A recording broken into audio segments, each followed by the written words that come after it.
Hi hello అందరికీ నమస్కారం. Welcome to Madhurimalu. ఇంకా ఎవరైనా మన ఛానల్ని సబ్స్క్రైబ్ చేసుకొని ఉండకపోతే ప్లీజ్ ఇప్పుడే సబ్స్క్రైబ్ చేసుకోండి. ఇక లేట్ చేయకుండా మన స్టోరీలోకి వెళ్ళిపోదామా? నా సాడిస్ట్ మొగుడు ఎపిసోడ్ 50. ఓ, నిన్ను వదిలేసి వెళ్ళిపోయారా? పద మనం వెళ్దాం, నేను కూడా అదే ఫ్లైట్ అంటూ తనని తీసుకొని ముందుకి నడిచింది ఆ అమ్మాయి. ఆ పోలీస్ వాళ్ళు కూడా పాప ఆ అమ్మాయి చేయి పట్టుకోవడం చూసి నిజంగానే తనే తన తల్లి అనుకొని వాళ్ళు కూడా లైట్ తీసుకున్నారు. ఇక ఫ్లైట్కి దగ్గరగా వెళ్ళాక ఆ అమ్మాయి చెయ్యి వదిలేసి ముందుకి పరుగు తీసింది. వెళ్తున్న వన్య వైపు చూసి నవ్వుకుంటూ తను కూడా వెళ్ళిపోయింది. ఇక ఫ్లైట్లోకి ఎక్కిన తర్వాత తన టికెట్ చూపించి తన సీట్లో కూర్చుంది. హే క్యూటీ, నువ్వేంటి ఇక్కడ? ఇంతకీ మీ మమ్మీ ఎక్కడ? నాకు పరిచయం చేయలేదు అంటూ అడిగింది ఇందాక వన్య చేయి పట్టుకున్న ఆ అమ్మాయి. ఓ గాడ్, తను హియర్? నో అనుకుంటూ that that my mummy daddy దగ్గరికి గోయింగ్ అంది తను. అంటే నువ్వు మీ మమ్మీ వాళ్ళతో కలిసి రాలేదా? నో అన్నట్టు తల అడ్డంగా ఊపింది. మరి ఇందాక మీ మమ్మీ ఆల్రెడీ ఫ్లైట్లో ఉంది అని చెప్పావు. ఐ టెల్ అబద్ధం అంది పాప. ఒక్కదానివి ఇంత జర్నీ చేయడం రిస్క్ కదా. అసలు మీ ఇంటి దగ్గర నుంచి ఇక్కడికి ఎలా వచ్చావు? మై గ్రాండ్ మా డ్రాప్డ్. ఇంకొక అబద్ధం చెప్పింది. కానీ అది అబద్ధమని ఇట్టే కనిపెట్టేసింది ఆ అమ్మాయి. కానీ నవ్వుకుంటూ సరే సరే, ఇంతకీ హైదరాబాద్ వెళ్ళిన తర్వాత ఎక్కడికి వెళ్ళాలి నువ్వు అడిగింది ఆ అమ్మాయి. మీ గోటు అంటూ ఒక 2 నిమిషాలు ఆలోచించి తెలీదు చెప్పింది అమాయకంగా ఫేస్ పెట్టి.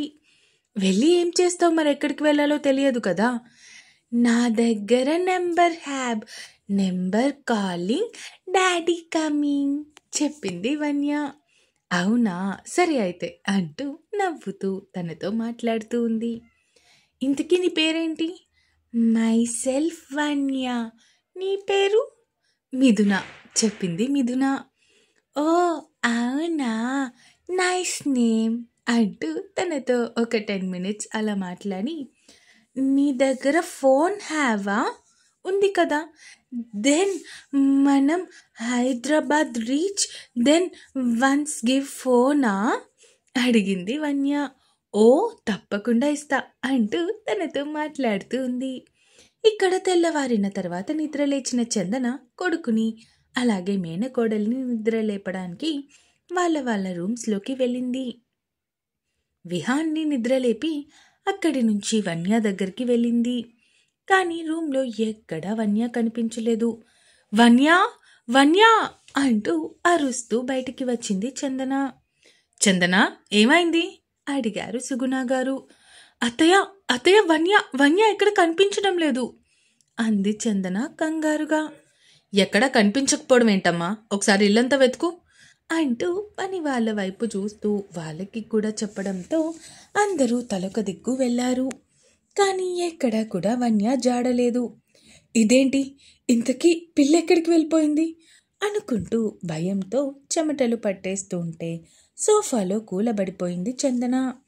ఇంటి బయట ఉన్న సీసీ కెమెరాని చెక్ చేసిన రాజ్ గారికి ఉదయం 3:30కే ఇంట్లో నుంచి బ్యాగ్తో బయటికి వెళ్ళిన వన్య కనిపించింది. 3:30కి వన్య ఎక్కడికి వెళ్తుంది అనుకుంటూ భయంగా బయటికి వెళ్ళి ఆ చుట్టుపక్కల ఉన్న పార్క్స్ అలాగే తన స్కూల్ దగ్గరికి కూడా వెళ్ళారు. వన్య ఎక్కడా కూడా జాడలేదు. అసలు ఇక్కడ ఏం జరుగుతుంది అనుకుంటూ ఉండగానే సుగుణ గారి మొబైల్ మోగింది.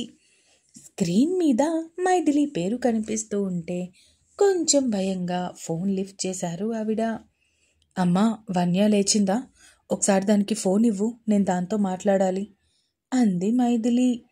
అమ్మా మైథిలి, మన వన్య కనిపించడం లేదు అన్నారు ఆవిడ భయంగా. అమ్మా, ఏం మాట్లాడుతున్నావు? వన్య కనిపించకపోవడం ఏంటి అడిగింది మైథిలి షాకింగ్గా.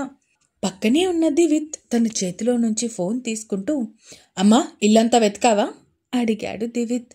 ఇల్లంతా వెతికాంరా, ఎక్కడా కనిపించట్లేదు. ఉదయం 3:30కి తను ఇంట్లో నుంచి బయటికి వెళ్ళిపోయింది తన స్కూల్ బ్యాగ్తో. అదొక్కటే కనిపించింది. ఆ తర్వాత ఎక్కడికి వెళ్ళిందో కూడా అర్థం కావట్లేదు. మీ డాడీ బయట సీసీటీవీ ఫుటేజ్ కోసం వెళ్ళారు. నా కాళ్ళు చేతులు ఆడటం లేదురా అన్నారు ఆవిడ. చందనాకు ఒకసారి ఫోన్ ఇవ్వు అడిగాడు దివిత్. చందన చేతిలో ఫోన్ పెట్టారు సుగుణ గారు. హలో దివిత్, మళ్ళీ ఏం ప్లాన్ చేశారు నువ్వు వాడు కలిపి అడిగాడు దివిత్ సీరియస్గా. ప్లాన్ చేయడం ఏంటి? మేమేం ప్లాన్ చేస్తాం అడిగింది చందన అర్థం కానట్టు. డోంట్ టాక్ టూ స్మార్ట్ చందన. వన్యాని మళ్ళీ వీర్ దగ్గరికి నువ్వే కదా పంపించావు. దివిత్, నీ కంటికి నేను ఎలా కనిపిస్తున్నాను అడిగింది చందన ఆవేశంగా. ఇందులో నీ హస్తం ఉంది అని తెలియాలి చందన. అసలు అప్పుడు జరిగే కాన్సిక్వెన్సెస్ నువ్వు మినిమం ఊహించి కూడా ఉండవు. మేము ఇప్పుడే బయలుదేరుతున్నాం అంటూ కాల్ కట్ చేసి చెల్లెల్ని తీసుకొని అక్కడి నుంచి మీటింగ్స్ అన్నీ క్యాన్సిల్ చేసుకొని తిరిగి ఎయిర్పోర్ట్కి స్టార్ట్ అయ్యాడు. ఇక్కడ పాప నడుచుకుంటూ వెళ్ళడం కనిపించింది, కానీ పక్క స్ట్రీట్ దగ్గర సీసీటీవీ కెమెరాస్ కనిపించకపోవడం వల్ల అక్కడి నుంచి పాప ఎటు వెళ్ళిందో అర్థం కావడం లేదు రాజ్ గారికి. అంటే వన్య ట్యాక్సీ ఎక్కిన దగ్గర సీసీ కెమెరాస్ లేవు, అందుకే అతనికి తెలియలేదు.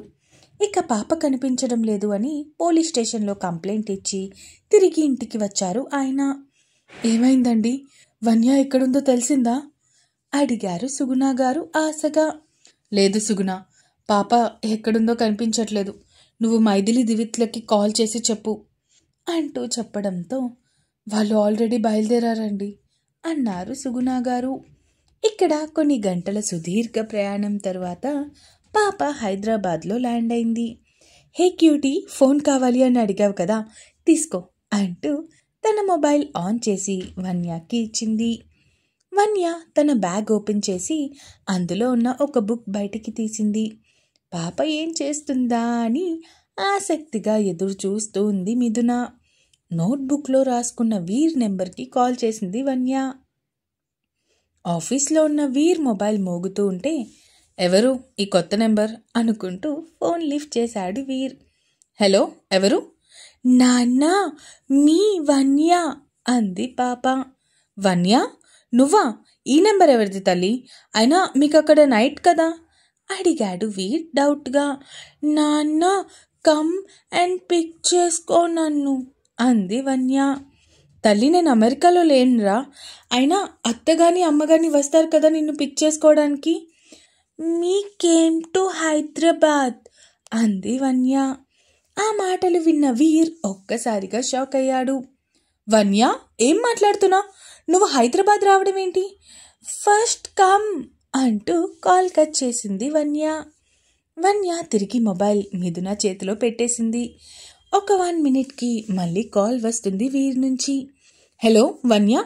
హలో సార్, నేను వన్యాని కాదు, తను నా మొబైల్లో నుంచే మీకు కాల్ చేసింది. ఓకే, మీరు కరెక్ట్గా ఎక్కడున్నారో చెప్తారా?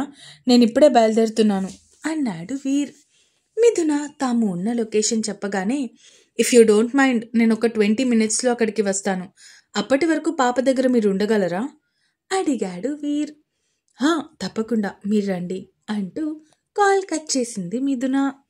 అసలు పాప ఇక్కడి వరకు ఎలా వచ్చింది అనుకుంటూ కార్ స్టార్ట్ చేసి చందనాకి కాల్ చేశాడు. ఇక్కడ అప్పటికే దివిత్ మైథిలి వచ్చేసి పాప కోసం వెతకడం మొదలుపెట్టారు. దివిత్ అయితే ఏకంగా పాప కనిపించకుండా పోవడానికి కారణం చందన అని ఫిక్స్ అయిపోయాడు. ఇలా ఉండగానే చందన మొబైల్ మోగింది. ఎవరు ఫోన్లో అడిగాడు దివిత్. అది వీరన్నయ్య అంది చందన కొంచెం భయంగా. భార్య చేతిలో నుంచి విసురుగా ఫోన్ లాక్కొని కాల్ ఆన్సర్ చేశాడు. హలో చందన, ఎందుకు ఫోన్ చేశావు అడిగాడు దివిత్ కోపంగా. రే, చందనాకి ఫోన్ ఇవ్వు. ఇవ్వను. అయినా పాపని ఎక్కడ దాచావు వీర్? నువ్వు నిజంగా చాలా పెద్ద తప్పు చేస్తున్నావు.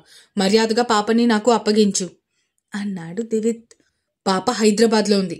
అసలు అంత చిన్న పిల్ల ఇక్కడి వరకు ట్రావెల్ చేసింది అంటే మీరేం చేస్తున్నారు? ఇదే అర్థమవుతుంది పాపని మీరు ఎంత బాగా కేర్ చేస్తున్నారు అని. పాప నా కోసం హైదరాబాద్ వచ్చింది. తనని తిరిగి నీకు అప్పగించే ప్రసక్తే లేదు దివిత్ అంటూ కాల్ కట్ చేసి ఫాస్ట్గా ఎయిర్పోర్ట్ వైపు పోనిచ్చాడు. ఇక్కడ వీర్ మాటలు విన్న దివిత్ ఒక్కసారిగా షాక్ అయ్యాడు. పాప హైదరాబాద్ వెళ్ళిందా? నాకున్న ఇన్ఫర్మేషన్ బట్టి వీర్ 3 days బ్యాక్ వెళ్ళిపోయాడు హైదరాబాద్. మరి పాప ఒంటరిగా వెళ్ళిందా?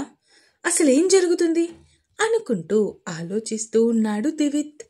ఇక్కడ ఎయిర్పోర్ట్కి రీచ్ అయ్యాడు వీర్. తండ్రిని చూడగానే నాన్నా అంటూ పరిగెత్తుకుంటూ వీర్ దగ్గరికి వెళ్ళిపోయింది. వన్య వెనకే వెళ్ళింది మిథున కూడా. చాలా థ్యాంక్స్ అండి, చిన్న చిరునవ్వుతో చెప్పాడు వీర్. మీరు రణ్వీర్ గారు కదా? I know you. ఈ అమ్మాయి మీ పాపనా? నాకు అస్సలు తెలీదు నవ్వుతూ చెప్పింది మిథున. ఆ మాటకి చిన్న నవ్వు నవ్వి ఊరుకున్నాడు వీర్. వన్య మిథునాని కిందకి వంగమని చెప్పి తన బుగ్గ మీద ముద్దు పెట్టి బాయ్ మిథునా అంటూ తనకి చెప్పేసి తండ్రి చెయ్యి పట్టుకొని అక్కడి నుంచి వెళ్ళిపోయింది వన్య. వెళ్తున్న వీర్ ఇంకా వన్యాలని చూస్తూ ఉండిపోయింది మిథున. ఇంకా ఉంది. ఈ ఎపిసోడ్ ఎలా అనిపించిందో కామెంట్స్ రూపంలో తెలియజేస్తారు అని కోరుకుంటున్నాను. అలాగే సబ్స్క్రైబ్ చేసుకోవడం మాత్రం మర్చిపోకండి. ఇక ఉంటాను. Bye bye.